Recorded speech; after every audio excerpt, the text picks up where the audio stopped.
उम्मीद करता हूँ कि अब तक हम लोग जितना कर चुके हैं आप उसको रिवाइज कर चुके होंगे। और एक बात मैं आपको दोबारा आपसे सादर अनुरोध करना चाहूँगा कि जितना भी हम लोग क्लास में कर रहे हैं आप इसको लाइन बाय लाइन अपने क्लास नोट्स में लिखते रहिए और मेरा विश्वास करिए कि एग्जामिनेशन हॉल में आप अपने आप को बहुत ही कंफर्टेबल जोन में पाएंगे। मेरी पूरी कोशिश है कि जितने भी एग्जाम हैं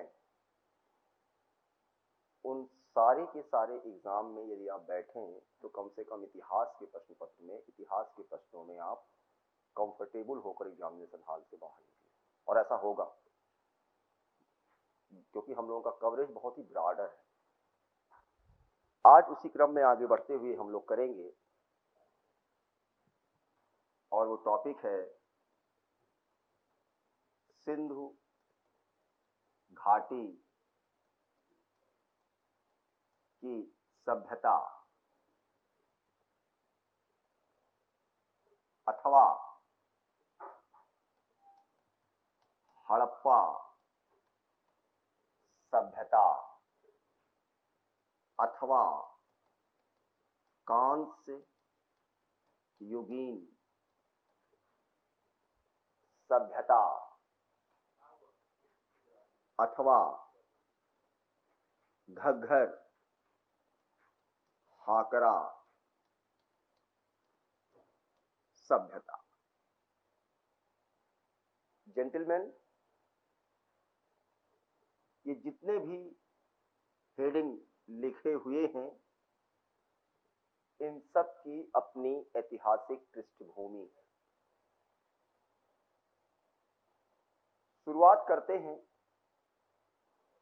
तो हुआ क्या कि लगभग 1921-22 की बात है। ये वो समय है जब भारत में आपको मालूम है कि ब्रिटिश शासन था। इस ब्रिटिश शासन में रेलवे ट्रैक के लिए खुदाई की जा रही थी।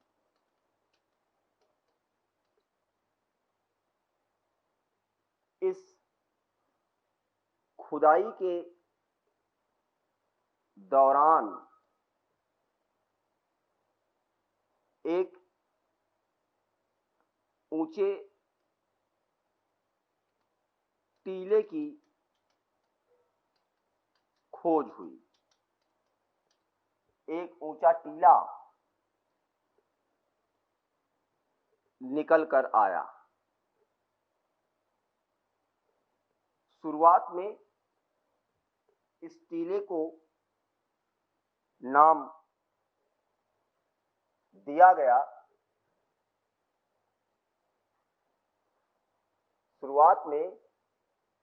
इस टीले को नाम दिया गया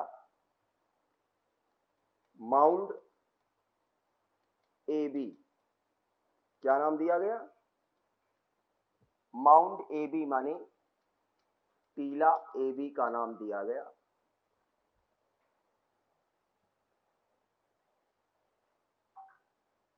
उसके बाद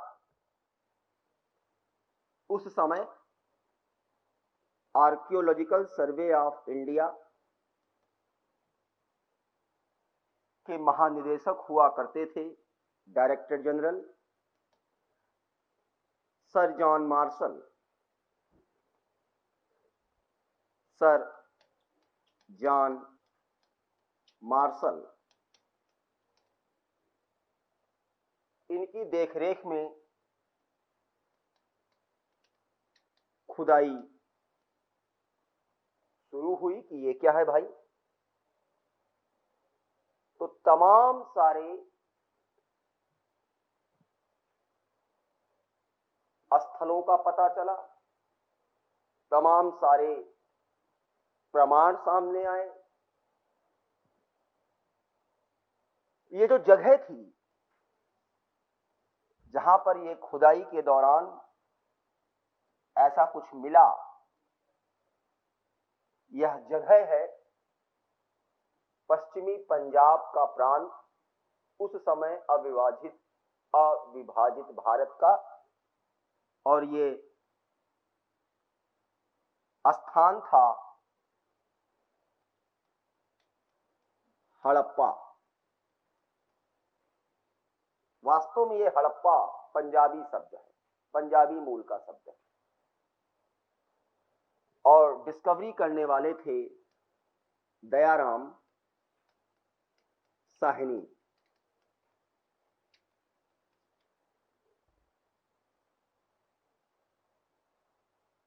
इसलिए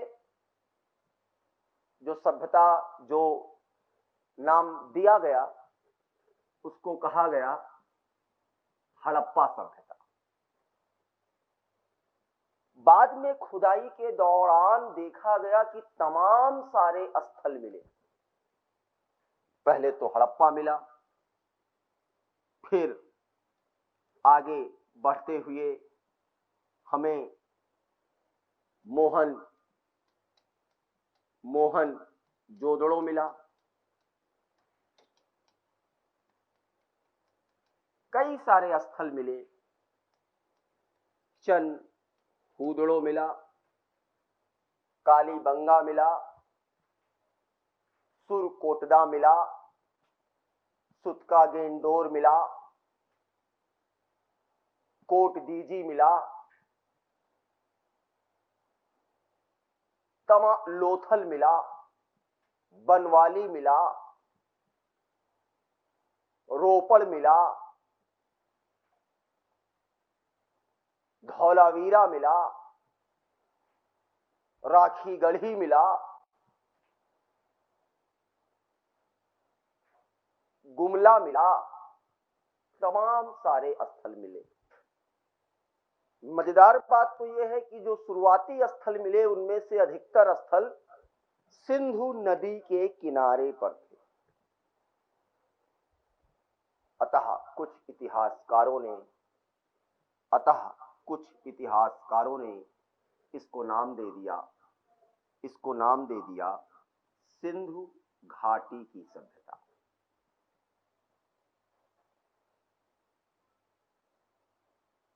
बाद में देखा गया कि जिस धातु का सबसे ज्यादा उपयोग हुआ और सबसे पहले उपयोग हुआ वो था कांसा,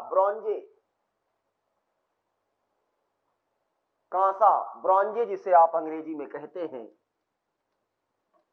तो अतः इस आधार पर कुछ इतिहासकारों ने, कुछ लोगों ने इसे कांस्य युगीन सभ्यता का नाम दे दिया। बाद में देखा गया कि यह सभ्यता बहुत बड़े भूभाग में फैली थी और हरियाणा तक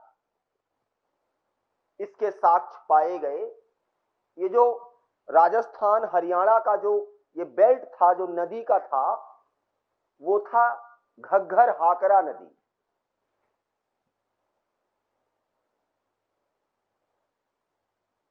ऐसा कहा जाता है कि सरस्वती नदी का प्राचीन नाम था।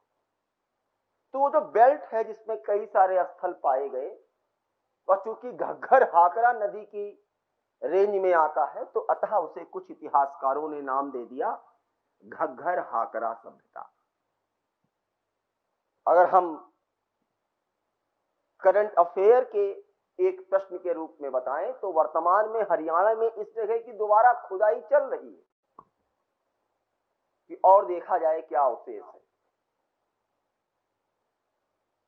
इस प्रकार इस टॉपिक को हम विभिन्न नामों से पुकारते हैं। कुछ लोग सिंधु घाटी की सभ्यता कहते हैं, इंडस वैली सिविलाइजेशन, कुछ इसे चूंकि हड़प्पा वो पहला स्थल था जो खोजा गया था, तो हड़प्पा सभ्यता कह देते हैं। कुछ इसे ब्रॉन्जेस कल्चर कह देते हैं, कांस्य युगीन सभ्यता, और कुछ इसे घग्घर हाकरा सभ्यता के नाम से पुकारते हैं। इस प्रकार नाम पर कोई विवाद नहीं है। हाँ, सर्वमान्य है, सिंधु घाटी सभ्यता पॉपुलर है, हड़प्पा सभ्यता पॉपुलर है, कांस्य युगीन सभ्यता पॉपुलर है, कमोबेश हर जगह आपको ये शब्द मिल जाते। अब अगला प्रश्न उठता है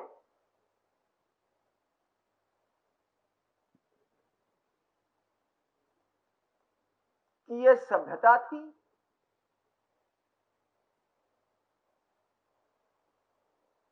अथवा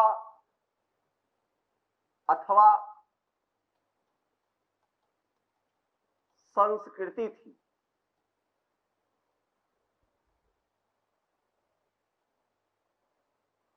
ये सभ्यता भी थी और संस्कृति भी थी। बहुत कई बार लोग सभ्यता और संस्कृति दोनों को लगभग एक दूसरे का पर्यायवाची मान लेते हैं, जबकि वास्तविकता में ऐसा नहीं।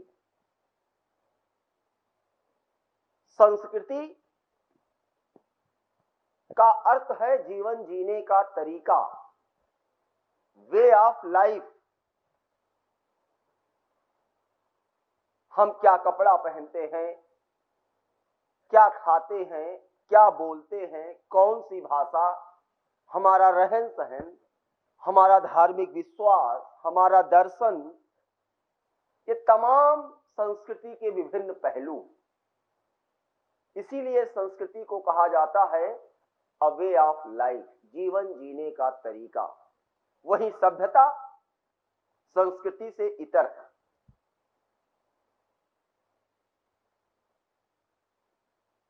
सभ्यता क्या है कि मानव अपनी आवश्यकताओं की पूर्ति करने के लिए प्रकृति को झुका देता है। उस आधार पर अपने वेलफेयर के लिए विभिन्न विभिन्न समुदाय, विभिन्न विभिन्न संगठनों का निर्माण करता है और फिर उस आधार पर दूसरे समूह को, दूसरे लोगों को जिनके पास वह उपलब्ध नहीं है, असभ्य कहकर पुकारता है। मसलन बहुत जाड़ा है, आपने अपने आप को जाड़े से बचाने के लिए ठंडे पानी से नहाने की जगह पर आपने गीजर ऑन कर दिया। आपके पास फ्रिज है, आपके पास गाड़ी है, आपके पास मोबाइल है, तमामों ऐसो आराम की चीजें हैं। ये आपने अपने को उन्नत बनाने के लिए, अपने जीवन को उन्नत बनाने के लिए, स्टैंडर्डाइज बनाने के लिए आपने इनका उपयोग कर लिया या आपने इनकी खोज कर डाली। आपने तमाम राजनीतिक संगठन बना लिए, तमाम आपने आर्थिक संगठन बना लिए, तमाम आपने सामाजिक संगठन बना लिए कि ताकि आपके हितों की रक्षा की जा सके, आपका कल्याण हो सके, आपका वेलफेयर हो सके। और उस आधार पर जिस व्यक्ति के पास वो चीजें नहीं है, आप कह देते अरे अनसिविलाइज्ड। बातचीत में तो आप यही कह देते हो ना। उदाहरण के लिए मैं आपको बताता हूं, नमकीन है, अब आपके पास चम्मच है तो आप चम्मच से खा रहे हैं, और दूसरा आदमी है वो आया, वो मुट्ठी मारा और लिया, नमकीन खा लिया, कहते हैं असभ्य है। अब उसके पास नहीं है चम्मच। तो हैव एंड हैव नॉट के आधार पे आप डिफाइन कर देते हो, जो कि सरासर गलत है। हो सकता है वो आपसे ज्यादा कल्चर्ड हो। चाउमीन आप खा रहे हैं, छुरी कांटा से खा रहे हैं, सामने वाला आदमी ऐसे ही उठा के खा लिया, तो आप तो उसको असभ्य कह देंगे क्योंकि आपने कंपेयर कर लिया। Because you have much more standard life, much more advanced life in comparison to that one. पुनः कहूंगा, इसका मतलब यह नहीं है कि जो हाथ से उठा के खा लिया और छुरी कांटा से नहीं खाया वो असंस्कृतिवान है। यह कदापि कोई पैमाना नहीं। दोनों पूर्णतया अलग है। अब हम देखेंगे कि दोनों में अंतर क्या है। बहुत बेसिक अंतर बता रहा हूं, बातचीत वाला अंतर बता रहा हूं। जीवन में कभी आप सभ्यता और संस्कृति के बीच का अंतर आप नहीं भूलें। मसलन गौर से देखिएगा, अगर मैं सभ्यता और संस्कृति के बीच की बात करूं तो जेंटलमैन, हमारे फ्यूचर के ब्यूरोक्रेट,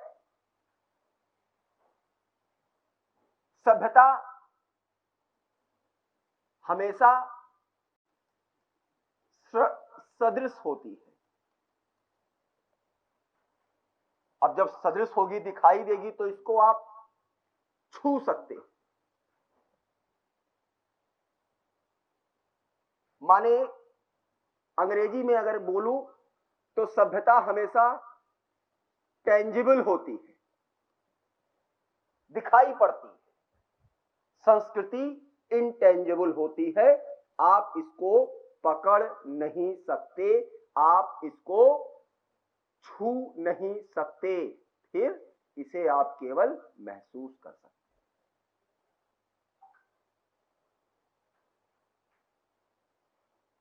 दूसरे शब्दों में बताऊं, अगर सभ्यता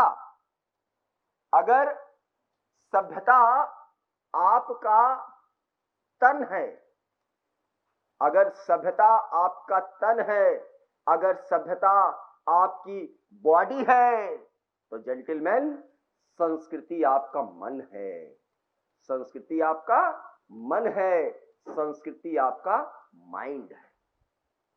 तन है, okay, shake hand, you are conscious सभ्यता, हम बहुत सिविलाइज्ड हैं, बट मन हमारी संस्कृति की, आप हमसे बड़े हैं, प्रणाम, नमस्ते। मन से आता है। अतः अगर सभ्यता को हम कहें कि सभ्यता हमारा आचार है, आचार माने सभ्यता हमारा बिहेवियर है, तो हम कह सकते हैं कि संस्कृति हमारा विचार है, हमारी आइडियोलॉजी है कि आप हमसे बड़े हैं तो हम आपको नमस्ते करेंगे, प्रणाम करेंगे। ये हमारी आइडियोलॉजी है, ये हमारा विचार है। व्यवहार है कि नहीं, हम शेक हैंड करेंगे, हेलो, हाय डूड, व्हाट्स अप, फाइन। दूसरे शब्दों में अगर मैं आपको बताऊं कि सभ्यता सभ्यता सभ्यता सभ्यता हमें यह बताती है कि हमें कपड़ा पहनना है। अगर आप कपड़ा पहनने को सभ्यता कहते हैं, तो संस्कृति हमें बताती है कि कपड़ा कैसे पहनना है, कपड़ा कैसे पहनना है, यह हमारी संस्कृति बताती है। आप देखिए, सेम कपड़ा सभी लोग पहनते हैं, jeans, T shirt, coat, pant, tie, sari, चुन्नी, सब लोग पहनते हैं, लहंगा। लेकिन आप देखिए तो विभिन्न विभिन्न स्थानों पर कपड़ा पहनने की शैली डिफरेंट डिफरेंट होती है। कपड़ा पहनना सभ्यता है, लेकिन कपड़ा कैसे पहनना है, ये वहां की संस्कृति होती है, ये वहां का वातावरण का अपना सांस्कृतिक मूल होता है।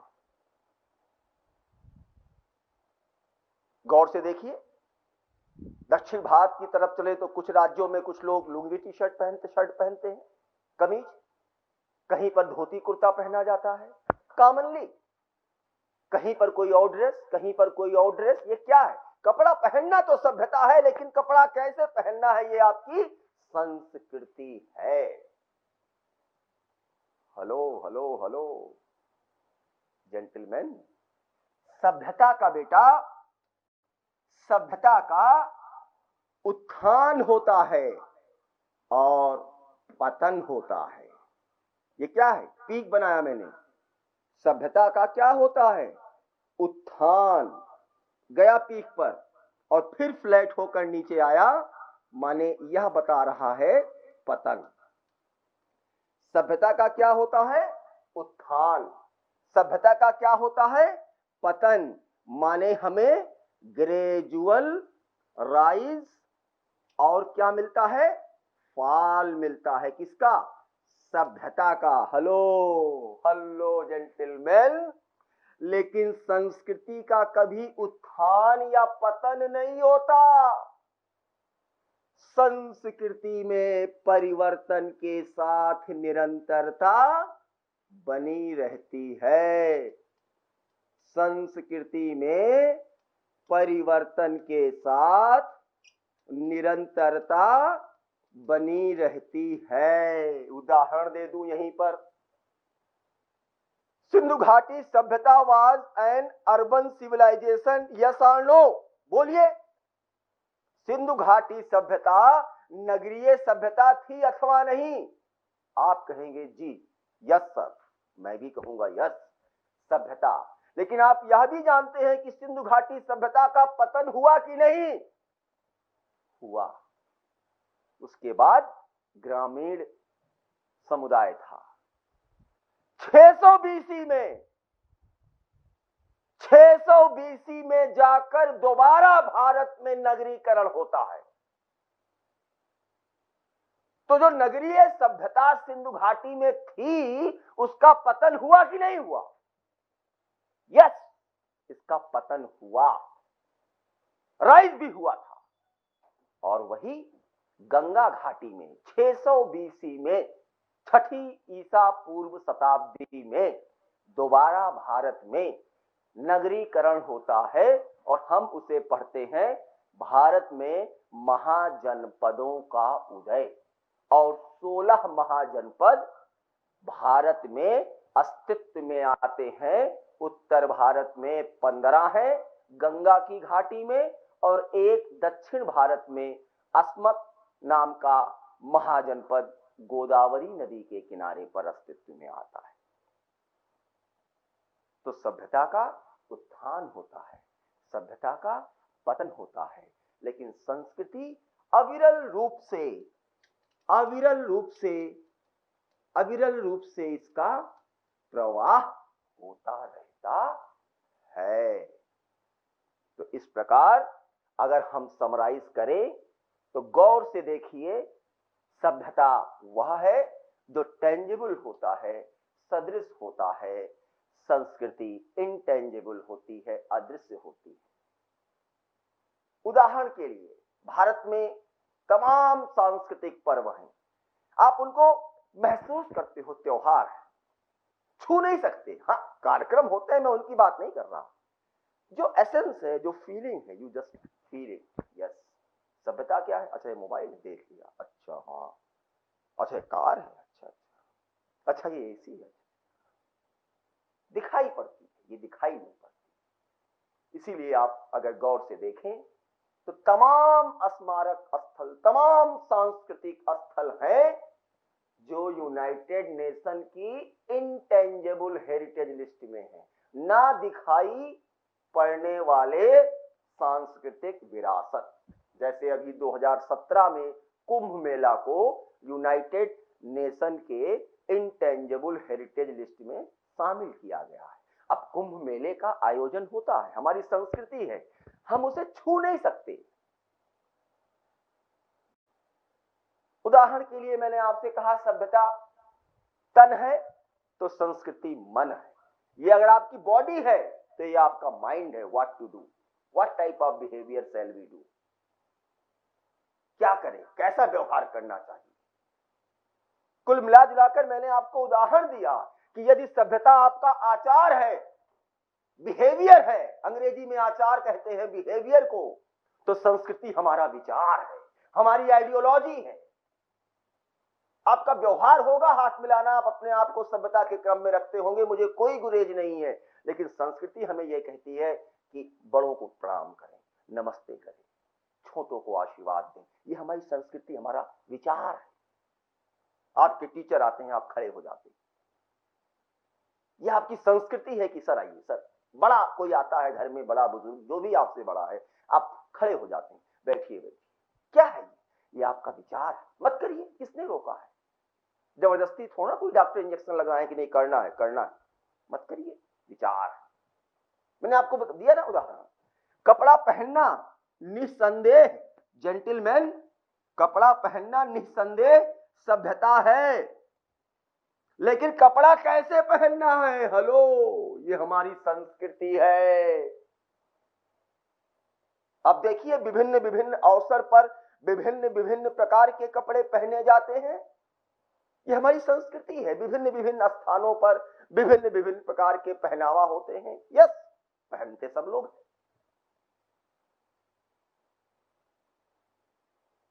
है कि नहीं? और अंत में आधारभूत बात, कि सभ्यता का उत्थान होता है और सभ्यता का पतन होता है, संस्कृति में परिवर्तन के साथ निरंतरता बनी होती है। मैंने आपको बहुत ही सटीक उदाहरण जो टॉपिक कर रहे हैं सिंधु घाटी की सभ्यता, इसी का दिया कि आपने पढ़ा है किताबों में इसका उत्थान और इसका पतन, और फिर जाकर 600 बीसी के आसपास दोबारा भारत में नगरीय सभ्यता, नगरीकरण आती। यहीं पर ले लीजिए, सभ्यता का उत्थान हुआ, सभ्यता का पतन हुआ, ठीक, आप पढ़ते हैं सिंधु घाटी सभ्यता के पतन के कारण। लेकिन सिंधु घाटी सभ्यता में प्रोटो शिव है कि नहीं है, आद्य शिव है कि नहीं है, आज भी शिव भगवान की पूजा होती है कि नहीं होती? तो निरंतरता बनी हुई है शिव पूजा की।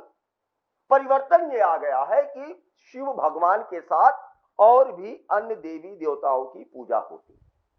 मातृ देवी की उपासना होती थी सिंधु घाटी सभ्यता में, जी हां, मातृ देवी की उपासना आज भी होती। लेकिन आज हमारे पास अभी नवरात्रि में हम 9 देवियों की पूजा करते हैं।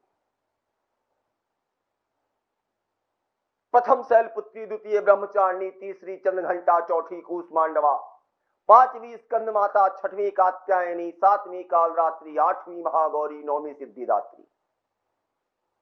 हमने 9 देवियों के नामकरण हो गए। उनके अलावा भी और पूजा होती है मातृ शक्तियों की, विभिन्न विभिन्न स्थानों पर विभिन्न विभिन्न मातृ शक्तियों की उपासना के केंद्र हैं। तो निरंतरता मातृ शक्ति की उपासना की है, मातृ देवी की पूजा की है, लेकिन परिवर्तन कई सारी मातृ देवियां हैं। पीपल के वृक्ष की पूजा होती थी सिंधु घाटी सभ्यता में, आज भी पीपल के वृक्ष की पूजा होती है। कुल मिला जुलाकर वृक्ष पूजा की निरंतरता आज भी बनी हुई है। लेकिन तब केवल पीपल के पेड़ की पूजा होती थी, आज पीपल के साथ बरगद, नीम, केला, अन्य पेड़ों की भी पूजा होती है। तो निरंतरता वृक्ष पूजा की है, परिवर्तन पीपल के साथ अन्य और वृक्षों की पूजा होती है। हम तुलसी जी की भी पूजा करते हैं।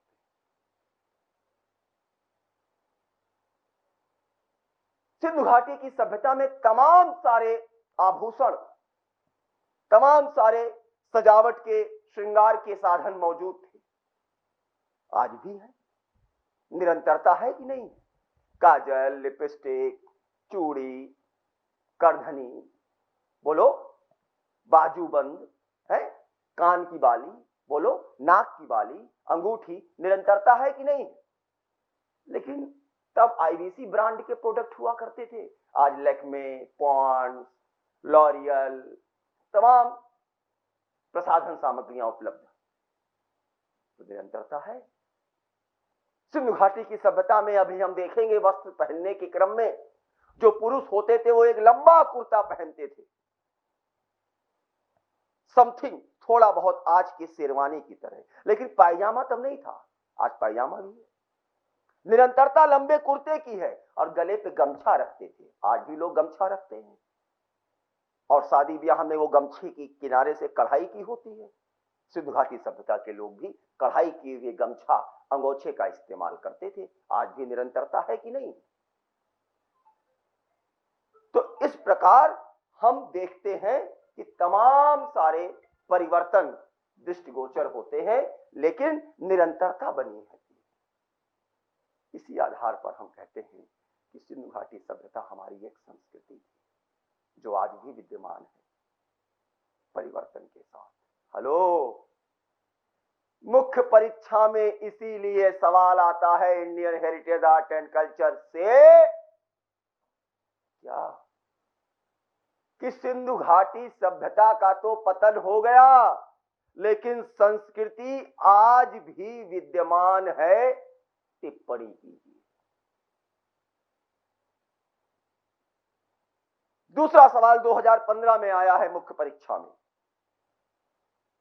अभी हम लोग देखेंगे कि जिस समय हिंदुस्तान में, भारत में सिंधु घाटी की सभ्यता थी, इसकी समकालीन सभ्यताएं भी थी। सुमेरियन सभ्यता, मिस्र की सभ्यता थी, जी हां, समकालीन सभ्यताएं थी जो अन्य महाद्वीपों में थी। हेलो, यूपीएससी जानते हो क्या पूछा? वह सभ्यता क्या पूछा? वह सभ्यता जो मिस्र और ग्रीस की सभ्यता के समकालीन थी, नाम नहीं लिया, सवाल पर जाना गौर से, वह सभ्यता, नाम नहीं लिया, वह सभ्यता जो ग्रीस और इजिप्ट की सभ्यताओं की समकालीन थी, तमाम सारे अवरोधों के बावजूद वो आज भी जीवित है। टिप्पणी की। अब बच्चे लोग कंफ्यूज किया, नहीं तुम मिस्र की सभ्यता पूछ रहा है, चाइनीज ना, ग्रीस कह रहा है ना, वो कह रहा है वह सभ्यता जो उसके समकालीन थी। तो कौन सी सभ्यता उसके समकालीन थी? हमारी सिंधु घाटी सभ्यता, जिसकी संस्कृति के बारे में लिखना है कि आज भी जीवित है तमाम सारे अवरोधों के बाद। सिंपल, 200 शब्दों का उत्तर, 10 नंबर लेकर चले आओ। 2 बार सवाल पूछा है और तीसरी बार जानते हो क्या पूछा है आर्ट एंड कल्चर के पार्ट में? हेलो, गौर से सुनना। सिंधु घाटी सभ्यता के नगरीकरण की तुलना वर्तमान नगरीकरण से की। आप कहेंगे सर ये तो सब हिस्ट्री का सवाल है, एंशिएंट का, आर्ट एंड कल्चर का कैसे है? अरे भाई, आर्ट एंड कल्चर का ही तो है। आप देख रहे हैं ना कि संस्कृति के रूप में आज भी विद्यमान है। हाँ ठीक है, प्राचीन इतिहास का खंड है, लेकिन आर्ट एंड कल्चर, कला एवं विरासत, हमारी सांस्कृतिक जो है भारतीय संस्कृति, कला एवं विरासत, ये उसी का पार्ट है, हमारा विरासत है, हमारी हेरिटेज है। क्या? हमारी सिंधु घाटी की सभ्यता। तो ये है कि इसको क्या नाम दिया जाए, तो संस्कृति कहना उचित है। आया समझ में? कहीं कोई दिक्कत? Any doubt? नो। आगे बढ़ने के क्रम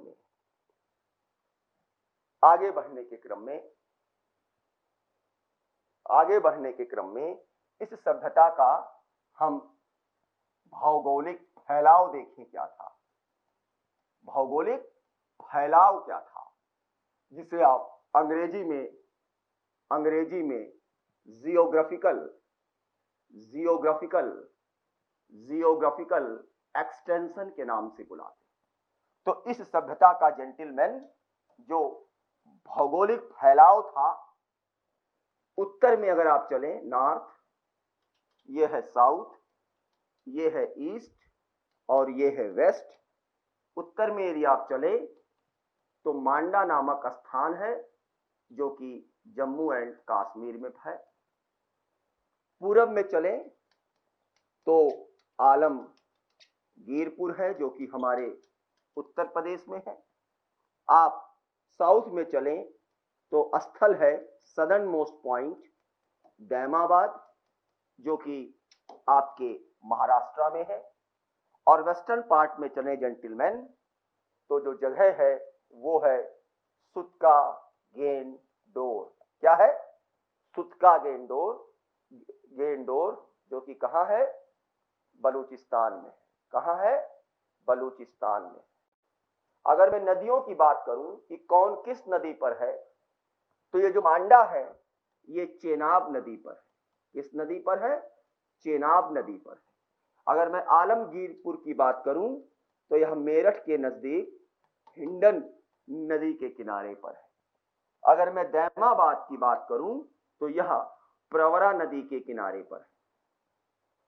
और यदि मैं वेस्टर्न मोस्ट पॉइंट, पश्चिम का सबसे दूर का बिंदु की बात करूं, सुतका गेंडोर बलूचिस्तान में, तो यह दास नदी के किनारे पर है। दैमाबाद प्रवरा नदी के किनारे पर है। आलमगीरपुर हिंडन नदी के किनारे पर है। और मांडा चेनाब जम्मू और कश्मीर में। तो यह है भौगोलिक फैलाव, जियोग्राफिकल एक्सटेंशन। अब अगला सवाल आता है कि सिंधु घाटी की सभ्यता की उत्पत्ति कैसे हुई, ओरिजिन। तो यह जो ओरिजिन है जेंटलमैन, यह जो ओरिजिन है यह विवाद का विषय क्या है?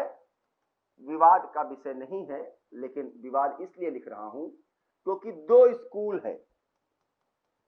एक स्कूल कहता है कि सिंधु घाटी सभ्यता की उत्पत्ति विदेशी उत्पत्ति क्या है? Foreign origin. क्या है जेंटलमैन? क्या है? क्या है? Foreign origin. और जो दूसरा स्कूल है, वो कहता है जी छोड़ो, फॉरेन ओरिजिन नहीं है, यह स्वदेशी निर्मित है, इंडिजिनस है। क्या है? इंडिजिनस है। एक स्कूल कहता है कि उत्पत्ति क्या है? विदेशी, और एक स्कूल कहता है कि ना, यह पूर्णतया स्वदेशी है, इंडिजिनस है। आई बात समझ में? अब देखेंगे कि यह कहने का आधार क्या है, और यह कहने का आधार क्या है, और फिर इन दोनों डिबेट में से हम लोग अपने काम का क्या निकालेंगे? विश्लेषण करेंगे, और विश्लेषण करने के बाद निष्कर्ष निकालेंगे कि क्या ऐसा है या कुछ और। आई बात समझ में? आई बात समझ में? आ गई है तो आज यहीं पर रोकते हैं। आगे हम लोग नेक्स्ट क्लास में देखेंगे। ठीक है? धन्यवाद।